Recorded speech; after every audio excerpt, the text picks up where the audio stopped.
అనగా అనగా ఒక రాజు. ఆ రాజుకి ఒక పెద్ద తోట. ఆ తోటకు కాపలాదారుడు సూరయ్య, అతని భార్య నరసమ్మ. వారు తోటలోనే నివసించేవారు. ఒకరోజు ఉదయం సూరయ్య తోటలో తిరుగుతున్నాడు.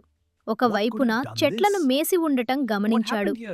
రాజుగారికి ఇది తెలిస్తే శిక్ష తప్పదేమోనని భయపడ్డాడు.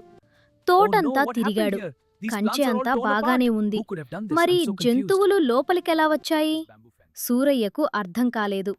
ఆ రోజు నుండి ప్రతి రాత్రి సూరయ్య మాటు వేసి కాపలా కాశాడు. పున్నమి రాత్రి వచ్చింది. వెన్నెల పిండారబోసినట్లుంది. సూరయ్య జాగ్రత్తగా చూస్తున్నాడు. ఇంతలో ఒక అద్భుతం జరిగింది. ఆకాశం నుండి ఒక కాంతి నెమ్మదిగా తోటలోకి దిగింది. అది ఒక అందమైన రెక్కల ఏనుగు. మిలమిలా మెరుస్తున్నది. సూరయ్య ఆశ్చర్యానికి అంతులేదు. ఆ ఏనుగు తోటంతా తిరిగింది. తనకు ఇష్టమైన ఆకులన్నీ మేసింది. సూరయ్య ఏనుగును నెమ్మదిగా వెంటాడాడు. ఉదయం కావస్తోంది. ఏనుగు ఒక్కసారిగా ఘీంకరించింది. పైకి ఎగిరింది. సూరయ్య గబుక్కున దాని తోక పట్టుకున్నాడు. ఆకాశంలో పయనించాడు. వింతలోకం చేరాడు. అక్కడ ఎటు చూసినా రత్నరాసులే. భవనాలన్నీ బంగారుమయం. జంతువులు ఆకాశంలో ఎగురుతున్నాయి. పక్షులు మాట్లాడుతున్నాయి. పాములు తోకలపై లేచి పడగలు విప్పి నాట్యం చేస్తున్నాయి. ఆహా, ఎన్ని వింతలు, ఎన్ని మాయలు! ఇక సూరయ్య కోరిందే తడవవుగా అన్నీ ప్రత్యక్షమయ్యాయి.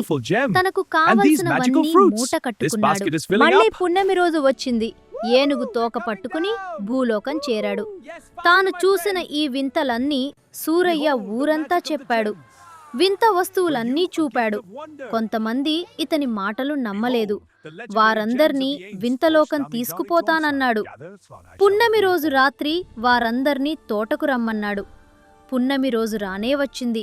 అందరూ చూస్తుండగా రెక్కల ఏనుగు తోటలో దిగింది. తనకు కావలసిన మేత మేసింది. ఉదయం కాబోతుండగా ఘీంకరించి పైకి ఎగిరింది. సూరయ్య దాని తోక పట్టుకున్నాడు. అతని కాలును నరసమ్మ, ఆమె కాలు మరొకరు, ఇలా అందరూ వేలాడుతూ ఆకాశంలో ప్రయాణించసాగారు. చివర్లో మల్లమ్మ వేలాడుతున్నది. ఆమెకొక సందేహం వచ్చింది. ఓపిక పట్టలేకపోయింది. వింతలోకంలో గుమ్మడికాయలు ఎంత పెద్దవిగా ఉంటాయి అని పైవారిని అడిగింది. వారు తమ పైవారిని అడిగారు. చివరికి ఆ ప్రశ్న సూరయ్యకు చేరింది. సూరయ్య ఉత్సాహాన్ని ఆపుకోలేకపోయాడు. గుమ్మడికాయలు ఆ లోకంలో ఇంత పెద్దగా ఉంటాయి అని చూపబోయి తన 2 చేతులు సాచాడు.